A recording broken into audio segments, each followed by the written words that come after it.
This is another sign of the times, a commentary, and an analysis.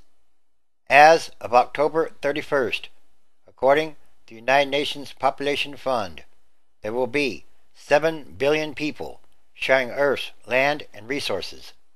In Western Europe, Japan, and Russia, it will be an ironic milestone.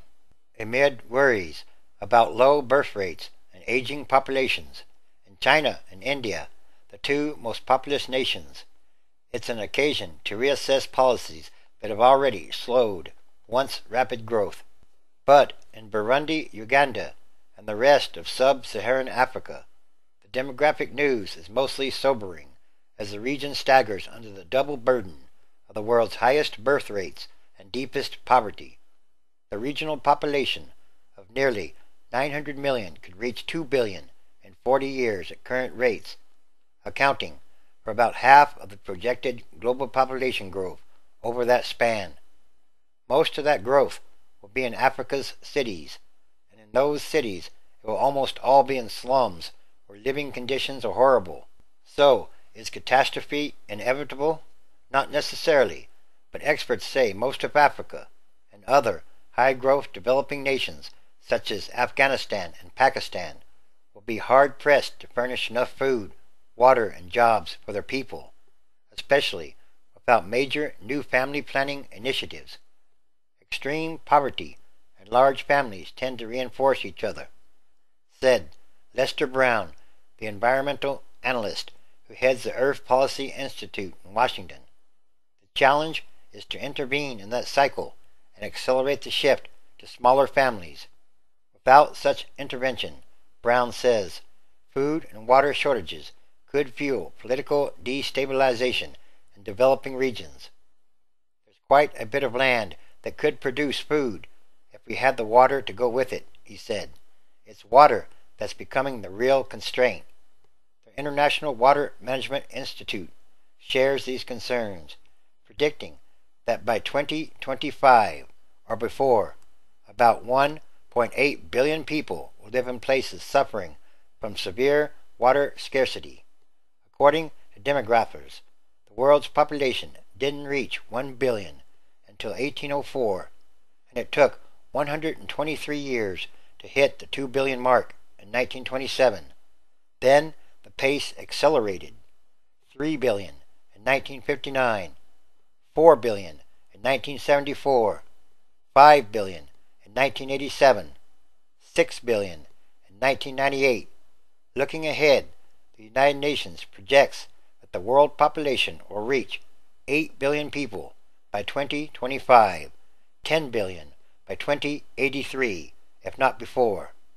But the numbers could be much higher or lower, depending on such factors as access to birth control, infant mortality rates, and average life expectancy, which has risen from 48 years in 1950 to 69 years today.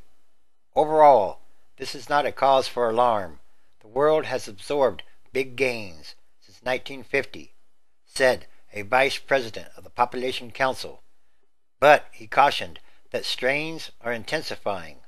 Rising energy and food prices, environmental stresses, more than 900 million people undernourished. In other words, how many people can the earth support, and in what manner or quality of life? For the rich, it's totally manageable. It's the poor everywhere who will hurt the most. The executive director of the United Nations Population Fund describes the 7 billion milestone as a call to action, especially in the realm of enabling adolescent girls to stay in school and empowering women to control the number of children they have. It's an opportunity to bring the issues of population, women's rights, and family planning back to center stage, he said in an interview. There are at least 215 million women worldwide who need family planning and don't get it. If we could change that, and these women can take charge of their lives, we'll have a better world. But population-related challenges vary dramatically around the world. In India, the teeming slums, congested streets, and crowded trains and trams are testimony to the country's rapidly growing population. Already the second most populous country, with 1.2 billion people, India is expected to overtake China around 2030 when its population soars to an estimated 1.6 billion people. But even as the numbers increase, the pace of the growth has slowed. Demographers say India's fertility rate, now 2.6 children per woman, should fall to 2.1 by 2025 and to 1.8 by 2035. More than half of India's population is under 25, and some policy planners say the so-called youth dividend could fuel a productive surge over the next few decades. But population experts caution that the dividend could prove to be a liability without vast social investments. If the young population remains uneducated, unskilled, and unemployable, then that dividend would be wasted. Population experts also worry about a growing gender gap, stemming largely from Indian families' preference for sons. A surge in sex selection tests resulting in abortion of female fetuses has skewed the ratio, with the latest census showing 914 girls under age 6 for every 1,000 boys. Family planning is a sensitive issue. In the 35 years since one government was toppled for pursuing an aggressive population control program, subsequent leaders have been reluctant to follow suit. For now, China remains the most populous nation, with 1.34 billion people. In the past decade, it added 73.9 million, more than the population of France or Thailand. Nonetheless, its growth has slowed dramatically, and the population is projected to start shrinking in 2027. By 2050, according to some demographers, it will be smaller than it is today. It's like a train on the track that's still moving, but the engine is already off. In the 1970s, Chinese women had 5 to 6 children each on average. Today, China has a fertility rate, the number of children the average woman is expected to have in her lifetime, of around 1.5, well below the 2.1 replacement rate that demographers say is needed to keep population stable in developed countries. 3 decades of strict family planning rules that limit urban families to 1 child and rural families to 2 helped China achieve a rapid decline in fertility, but the policy has brought problems as well. Before long, there will be too few young Chinese people to easily support a massive elderly population. Also, as with India, there's a gender gap.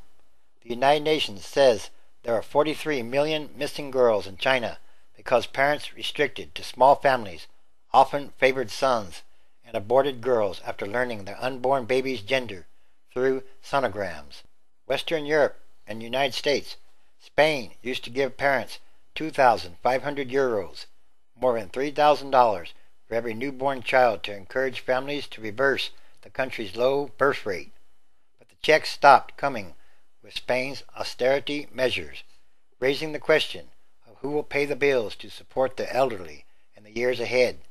It's a question bedeviling many European countries, which have grappled for years over how to cope with shrinking birth rates and aging populations, and are now faced with a financial crisis that has forced some to cut back on family-friendly government incentives.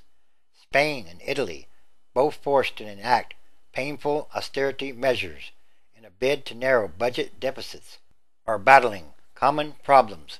Women have chosen to have their first child at a later age, and difficulties of finding jobs and affordable housing are discouraging some couples from having any children at all. In 2010, for the 4th consecutive year, more Italians died than were born, according to the National Statistics Agency. Italy's population nonetheless grew slightly to 60.6 million due to immigration, which is a highly charged issue across Europe. And unlike many countries in Europe, France's population is growing slightly but steadily every year. It has one of the highest birth rates in the European Union, with around 2 children per woman. One reason is immigration to France by Africans with large family traditions. It's also due to family-friendly legislation. The government offers public preschools, subsidies to all families that have more than one child, generous maternity leave, and tax exemptions for employers of nannies. Like France, the United States has one of the highest population growth rates among industrialized nations. Its fertility rate is just below the replacement rate of 2.1 children per woman, but its population has been increasing by almost 1% annually due to immigration. With 312 million people, the United States is the third most populous country after China and India. Africa and Uganda, a fast-growing country, the president used to be disdainful of population control and urged Ugandans, especially in rural areas, to continue having large families. Recently, the government has conceded that its 3.2 population growth rate must be curbed because the economy can't keep pace. Earlier this year, anti-government protesters by unemployed youths and other aggrieved Ugandans flared in several communities, and 9 marchers were killed in confrontations with police. The government has been convinced that unless it invests in reproductive health, Uganda is destined to a crisis. Among those who are struggling is a father of 9 in central Uganda. "I never intended to have such a big number," he said. "I, with my wife, had no knowledge of family planning and ended up producing one child after another. Now I cannot properly feed them." Looking ahead, he's pessimistic. The environment is being destroyed by the growing population. Trees are being cut down in big numbers, and even now we can't get enough firewood to cook food, he said. In the near future, we will starve. Another of the fastest growing countries is Burundi, with roughly 8.6 million people. It's the second most densely populated African country after neighboring Rwanda. So, in conclusion, population growth is uneven around the world, but nonetheless it is growing rapidly, with much of the population growth occurring in the poorest nations of the world. Clearly, this is unsustainable, and something must be done. In other words, the limits are being reached. This, too, is another sign of the times, the end times, transition days, which is a time of extraordinary changes, happenings, and events. Everything is connected, and everything is numbered. It's also about what kind of world are we leaving to the future generations. And everything that must change quickly or rapidly, and for the better. Revelation chapter 6. And I saw when the Lamb opened one of the seals, and I heard, as it were, the noise of thunder, one of the 4 beasts, saying, Come and see. 2. And I saw, and behold, a white horse, and he that sat on him had a bow, and a crown was given unto him, and he went forth conquering, and to conquer. 3.